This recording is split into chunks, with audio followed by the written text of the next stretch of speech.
Mideast Realities, a unique half-hour highlighting the real Middle East.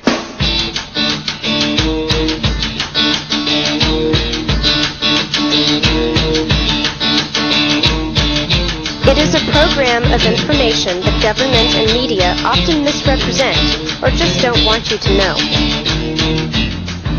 Get the news without bias. Facts without distortion.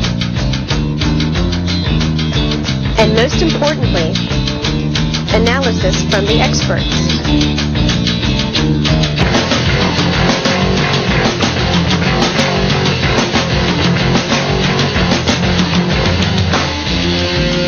With your host and chairman of the Committee on the Middle East, Mertv Svhs Sd.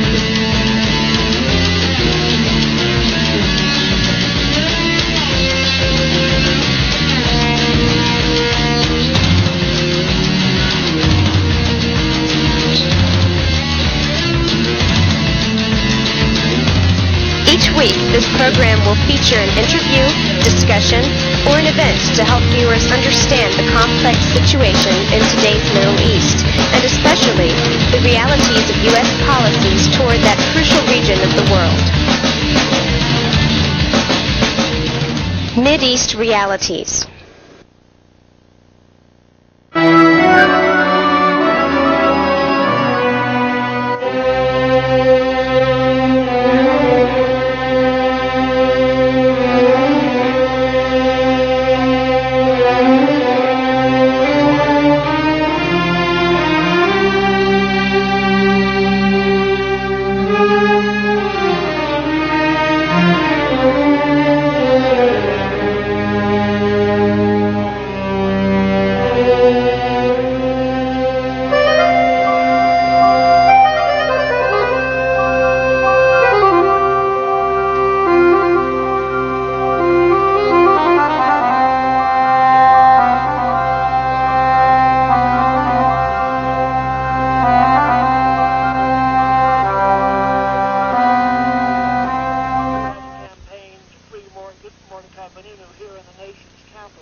We're back.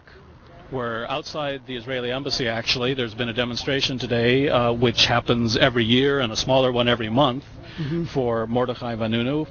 Let's just call him right now the Israeli prisoner of conscience, nuclear prisoner of conscience. Yeah. And we have the good fortune, before you get on a plane and leave for England and Israel tonight, to be talking to Sam Day, who is expressing his overall feelings that Mordechai Vanunu as an individual, terribly important.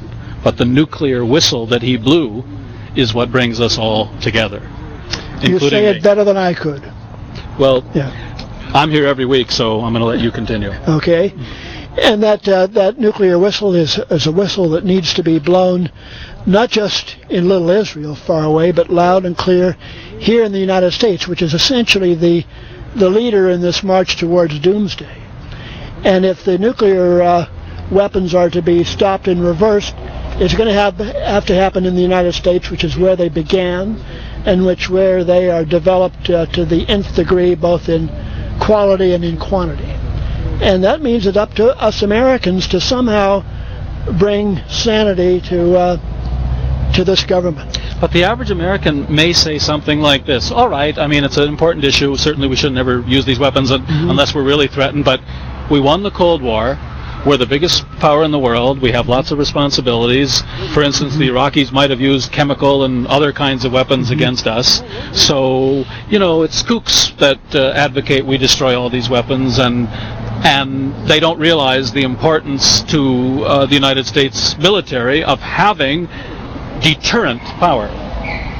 In fact, it was deterrent power that made us win against the Soviets, and there is no Soviet Union, and they didn't go to war with us, did they? They collapsed without attacking us because they didn't dare attack us because we had deterrent power. So this sounds, I feel like I'm back at Princeton studying international affairs. I don't necessarily believe what I just said. No, I would hope not. But I believe a lot of people in this town do believe that. So what do you have to say? The answer to that is that the Soviet Union lost the Cold War maybe 10 years ahead of our losing it. And we just happened to be bigger and had a gross national product 3 times bigger than theirs, and we're able, at least for the time being, to absorb the huge economic costs and the ultimate environmental costs of nuclear weapons production, even if no nuclear weapons are ever used. It has taken a staggering toll on the United States and decreased the standard of living of Americans vis-a-vis most countries that do not have nuclear weapons. To say we won the nuclear war means that we were able to put a few more medals on the chest of Colin Powell and a few other people who get their glory and their prestige from being number one in the world. But Americans don't make the connection. They don't make the connection with the fact that we spent trillions of dollars on nuclear weapons and we don't have health care for the citizens of our country like most of the Europeans do. They're not able to make the connection between spending trillions of dollars and poverty in our cities, and guns in our streets, and homelessness and joblessness, and frankly a bankrupt government of the District of Columbia, and potholes and streetlights that don't work. That connection is not made. The only guy I know who's done it recently is Seymour Melman in his New York Times op-ed. He's been doing it for 20 years, Melman has. The permanent war economy, and he's right. And he's on the JCOM advisory committee, so there. Oh, good. Okay. You've got a good man. Well, it's up to you and I and other activists and journalists to make that connection. It's an obvious and necessary connection, and people need to understand the real cost, even if there is no nuclear war, of having become number one in nuclear. And the likely cost down the road, because sooner or later something will get out of control. You shouldn't be on a program like this just once. You should have your own program, and the subject should be nuclear realities.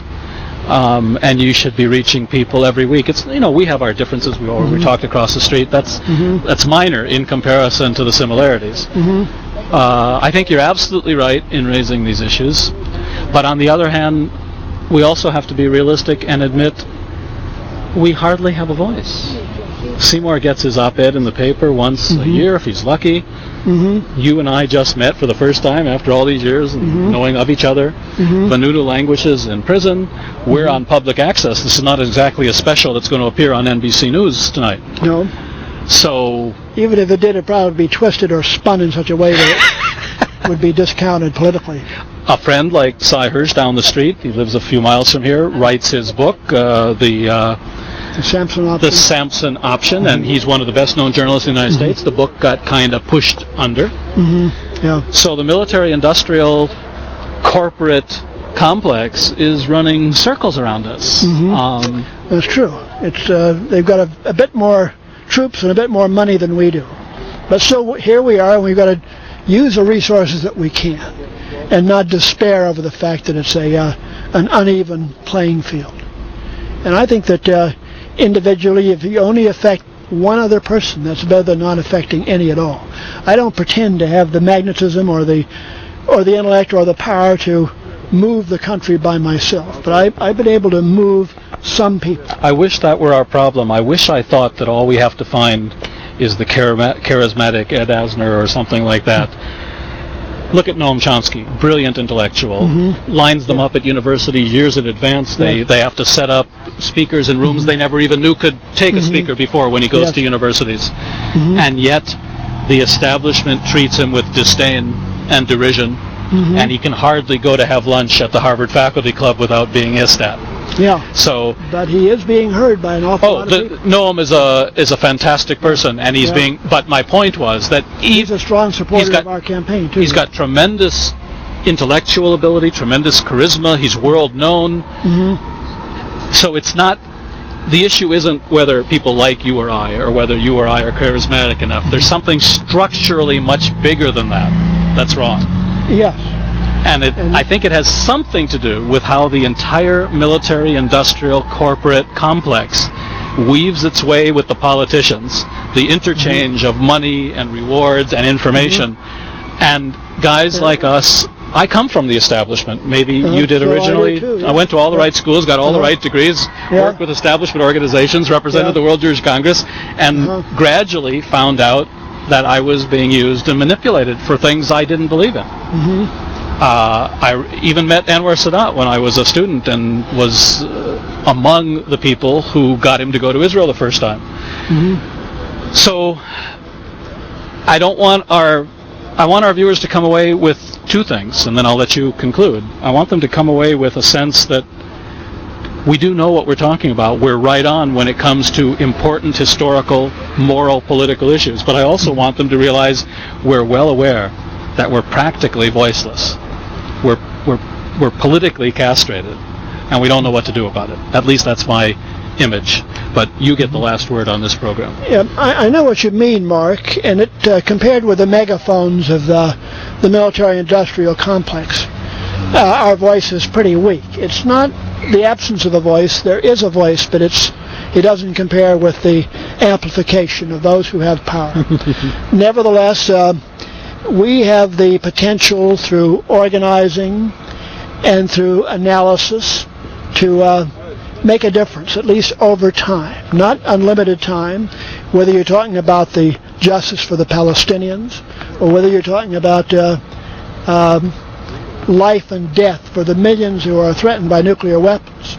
But we have the opportunity, if we work together with others, to have that voice heard. That's the most we can do. We may fail. I'm not saying that we're going to be successful if we only find a magic formula. I'm saying that even if we fail, we have an obligation to try to make our voices as clear and true and as loud as we can. If we don't do that, that's worse than succeeding just because we found some gimmick. It's the process of struggling for peace and justice that's important, not necessarily the attainment of peace and justice.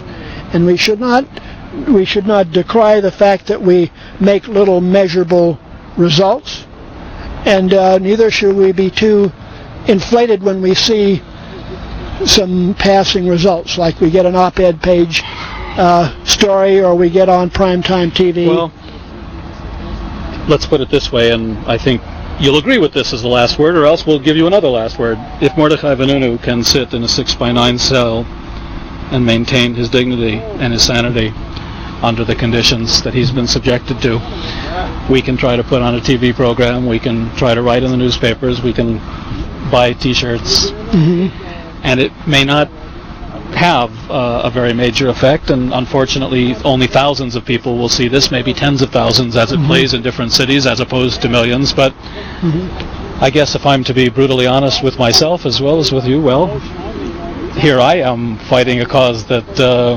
doesn't look like we're going to have too much opportunity to win in the short term. No, but God bless you for fighting that cause. That makes you a person that's worth my talking to for an hour and a half under the hot sun. Before getting on an airplane. Right. And Another airplane. I wish you success, but success is not going to define Mark. It's the way you persist that is the real mark of your character, and that will have a good effect. Enough self-promotion. I do it myself here on this program. I'm Mark Berzonsky. I'm your host for this program, Mideast Realities. We've been very fortunate to have Sam Day with us. We're outside the Israeli embassy, and I think nobody got arrested. You sort of called their bluff. They called yours. It was mutual. We were there. We made the message. You got your message across. We're going to do what we can to let people hear it and judge for themselves. I appreciate that. Thank you. Good luck to you, and we'll see you down the road. Well, at the least, we'll be here next year. Yeah. Right, good. Okay, thanks. Thank you. Well, I wondered if you were still here. How are you? We how ended up doing? keeping to our time elements, and we. They didn't know though. They didn't know that you were going to leave at 2 o'clock. No.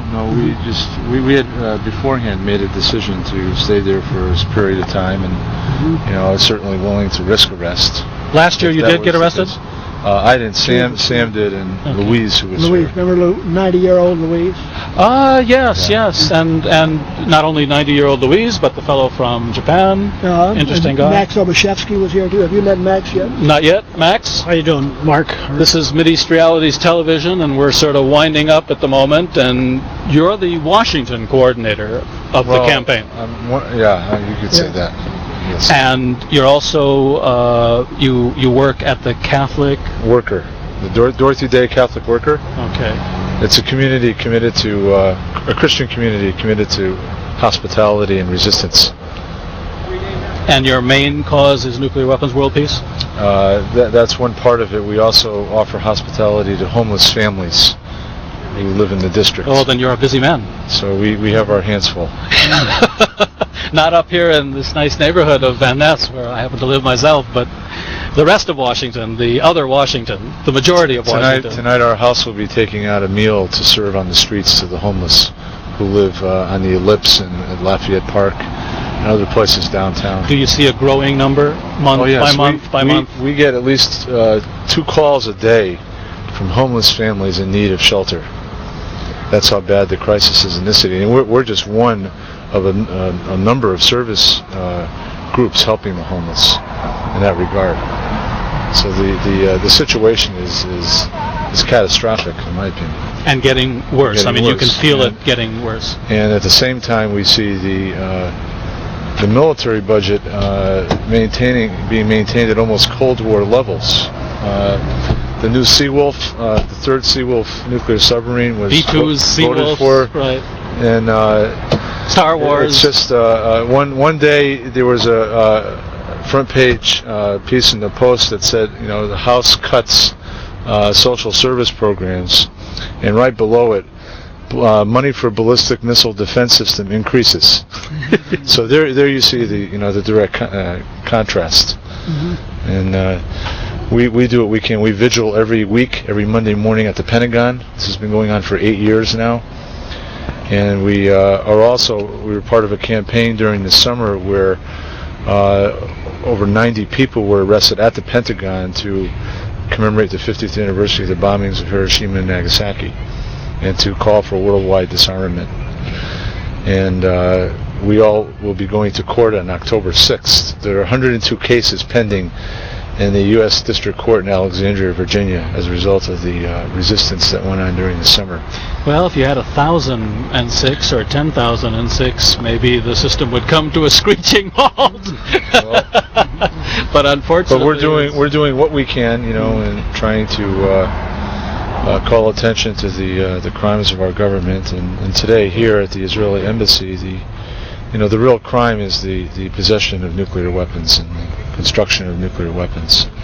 Not what Mordecai did or what we were attempting to do, although we've been arrested and charged with crimes for nonviolent actions such as these. But the real crime is the existence of nuclear weapons and weapons of mass destruction and people profiting from them. This reminds me a bit of a 1991 conference I went to in New York City, which most Americans will never have heard of, in which Ramsey Clark, the former Attorney General of the United States of America, was the prosecutor against the United States for war crimes in the Middle East. He brought in jurists from all over the world. 3,000 people packed this auditorium. I remember we had to pay $10 to get in. There was this huge thing with a man who had been the senior law enforcement official of the United States. And yet the establishment media never came. It was as if it didn't happen. And I sat there in utter awe. I mean, I think it had a huge influence on me. It made me realize that it's not me, it's not you, it's not individuals, it's not whether we're smart, whether we're qualified, whether we're more articulate than, it's whether we play ball. You don't play ball, and they move you from honored dignitary cabinet seat in the White House to non-entity who doesn't get covered by the press no matter what he does. As Noam Chomsky would say, it's not within the permissible limits of debate whether we commit war crimes. So not a debatable topic in the United States. I sat there in that audience. I listened to the whole thing. I was shocked by it. I learned things I didn't know. I mean, I thought, I am an expert on the Middle East, but I didn't know some of the things they were telling us about what we'd done. And of course, it gets worse. And it's all done in the name of peace process, but of course, it's a peace process that we run. It's peace as long as you do it our way. It's nuclear weapons for those who are our friends. If they're our friends, it's okay. If they're not our friends, they're ogres and awful and terrible people and war criminals. We do it repeatedly. And frankly, governments by nature kind of are this way. Romans, everybody, all empires try to get away with this crap. Even the Danes. But the crazy thing is that we're supposed to have a free press in this country. The crazy thing is that we have free institutions. And yet those institutions they seem to get pulled into the system more than they are able to free themselves from it, which is why I mentioned the Progressive magazine. Now, here's a magazine that should have a following of 1 million, that should have a resonance in this. Instead of the New Republic, people should be reading the Progressive. And yet the Progressive languishes in Madison, and I bet you 99% of the viewers tonight never heard of the Progressive magazine. Well, you remember A.J. Liebling's famous comment on freedom of the press? He was a New Yorker press critic for many years. He said, freedom of the press belongs to those who own them. And since those who own them are almost always part of the system that involves the corporate, military, industrial. That's right. They cost a lot of money. This takes us back to the Sunday Mirror and how he turned out to be a CIA operative. Not a CIA. I got this one wrong. It's late in the day. We've been out here in the hot sun too long. In this case, it was Mossad. CIA, Mossad. It's all well, okay. There's certain linkages. Yeah. Thank you very much. You are with which group? I'm with the Baltimore Emergency Response Network. It's BURN. It's an organization that tries to speak out against intervention, including nuclear weapons type of intervention. And on Tuesday, for example, 2 of our members were convicted of trespass at Johns Hopkins Applied Physics Laboratory. Johns Hopkins happens to be the #1 nuclear weapons contractor in the area. And when we go to the laboratory out in Howard County, not too far from here, we are not allowed to even hand out leaflets. It's now a crime, and these 2 nuns both received 30-day sentences. One is in jail right now, and the other one is to report October 26th. They're now the 7th people who have been arrested just for leafleting and have spent time in the Howard County Detention Center speaking out against nuclear weapons. If only Robert Oppenheimer were here now to join in and tell us that he did it, but we're right. Because I think in the end he decided he shouldn't have done it. And I don't think he realized how quickly they would take it from him and misuse it. I'm Mark Brzezinski. We are exhausted. It's not that hot. This is not the middle of Washington summer. We're okay. We'll survive. Mordechai Vainunu probably is sitting there. At least do they let him get books and things to read? They do. Yeah. So he's going to be a very educated man when he comes out, since that's all he can do is read. And thank you for joining us. Thank you for tuning in. I hope you found this week's discussion illuminating, and I also hope you found it troubling, because it is troubling. It's very troubling.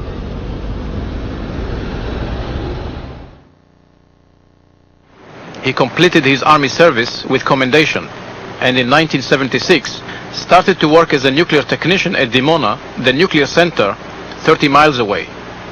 During this time, he studied philosophy at Mertv University and became interested in politics. He took part in political demonstrations and in 1982 opposed Israel's invasion of the Lebanon. This was an important time for him. It led him to question the activities at Dimona and whether Israel's nuclear weapons program should be kept secret from its people. Israel has not signed the Non-Proliferation Treaty and does not allow international inspections of Dimona. The history of Israel's statements to the world and to the Israeli public about its nuclear weapons program is a long chain of lies and deception. In 1956, Shimon Peres secretly signed an agreement with France to build a nuclear reactor for Israel. Dimona was described as a textile